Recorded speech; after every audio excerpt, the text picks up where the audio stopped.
يا ريت بقى المسؤولين تشوف المنظر ده كده وتشوف الوضع ده يرضي مين. الوضع ده يرضي مين؟ عشان خاطر مواطن بيقول انا مش عايز غير تصريح، ولا عايز الدوله تديني شكاره اسمنت ولا تديني سيخ حديد.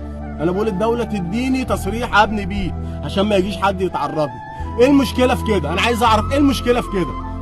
انا قلت 100 مره يا جدعان الوضع ده ما يرضيش ربنا، مفيش حد عايش بالوضع ده خالص.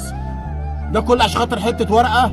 ما بقولش حد يديني حاجه ولا عايز حاجه من حد. انا راجل، انا موظف ولا طالب وظيفه ولا طالب برج ولا طالب عماره. انا طالب ان انا ابني على حسابي في ارض اللي انا شاريها وتعبان فيها عشان الم العيب. يرضي مين؟ يرضي مين لما انا اشتغل واشتري ارض عشان خاطر ابني بيت ليه سقف مسلح يحمل عيال من الشمس ومن الحراره ومن المطره؟ انا مش بطلب المستحيل من الدوله بتاعتي. انا لو ما عنديش ارض وما عنديش مكان المفروض دولتي توفر لي مكان. انا مش طالب المكان ده من الدوله ولا عايز منكم حاجه. انا راجل قلت 100 مره انا ارزاق على باب الله. يعني انا بالمعنى الكلمه انا راجل بشتغل وبتعب عشان خاطر عايش الناس دي. الناس دي ذنبها ايه النهارده لما انا حته ارض زي كده مانيش عارف ابنيها؟ لا ارض زراعيه ولا كانت زراعيه ولا هتبقى زراعيه. المكان كله مكان سكني، وبعدين انا عندي المجاري وعندي الكهرباء وعندي الماء العباسي. انتوا ليه بتعملوا فينا كده؟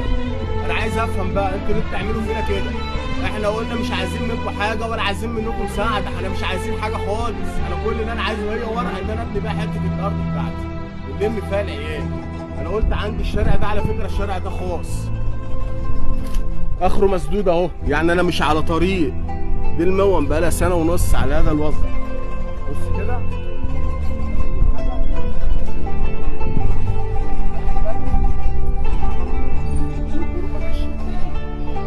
يعني يبقى موت وخراب ديار. المباني داير ما يدور اهي، المباني محاوطه المكان، المباني كلها محاوطه المكان. يبقى انتوا ايه مشكلتكم معايا دلوقتي؟ انا يا جماعه كل اللي انا عايزه، انا عايز تصريح بالمباني. انا عايز ابني الارض ديت عشان خاطر الم الناس دي من الشارع. ما يجيش علينا عيد واثنين وثلاثه ورمضان وصيف وحر والشتاء داخل علينا. فبالله عليكم شوفوا لنا حل. انا مش طالب غير تصريح بالمباني يا سياده الريس، انا مش طالب غير تصريح بالمباني.